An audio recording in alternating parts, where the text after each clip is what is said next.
ഒരു ഇന്ത്യക്കാരൻ ജനാധിപത്യത്തെ രക്ഷിക്കാൻ നടത്തിയ വലിയ വെളിപ്പെടുത്തലുകളാണ് ഇന്ന് രാജ്യം കണ്ടത്. ജനാധിപത്യത്തിനുമേൽ വീണ അണുബോംബ് എന്ന വിശേഷണത്തോടെ വോട്ട് കൊള്ളയുടെ വലിയ തെളിവുകളുമായിട്ടാണ് രാഹുൽ ഗാന്ധി എന്ന ഇന്ത്യക്കാരൻ ഇന്ന് മാധ്യമങ്ങളെ കണ്ടത്. മഹാരാഷ്ട്രയിലെ അസാധാരണ പോളിംഗ് ശ്രദ്ധയിൽപ്പെട്ടപ്പോൾ, കർണാടകയിലെ ക്രമക്കേട് സംശയിച്ചപ്പോൾ തെരഞ്ഞെടുപ്പ് കമ്മീഷന് 4 തവണ കത്തയച്ചു.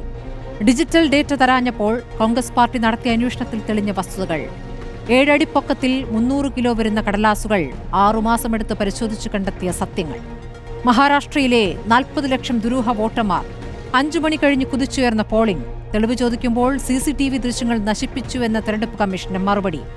കോൺഗ്രസ് പരിശോധിച്ചത് ബംഗളൂരു സെൻട്രൽ ലോക്സഭാ മണ്ഡലത്തിലെ ക്രമക്കേടാണ്. അതിലുൾപ്പെട്ട മഹാദേവപുര നിയമസഭാ മണ്ഡലത്തിലെ ക്രമക്കേടാണ്.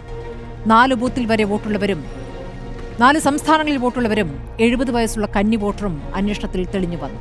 മഹാദേവപുരയിൽ നിന്നും ഈ അന്വേഷണം രാജ്യത്തെ മറ്റു സംസ്ഥാനങ്ങളിലേക്ക് തിരിച്ചാൽ വരുന്ന സത്യം എന്താകും? പുറത്തുവരുന്നത് ക്രിമിനൽ തെളിവുകളാണ്. 3,30,000-ൽ താഴെ ഭൂരിപക്ഷമുള്ള വെറും 25 സീറ്റിലെ അട്ടിമറി മതി ഭരണം കൈപ്പിടിയിൽ ഒതുക്കാൻ. അപ്പോൾ ആരാണ് നമ്മളെ ഭരിക്കുന്നത്? വോട്ട് കൊള്ളയോ എന്നതാണ് ചോദ്യം.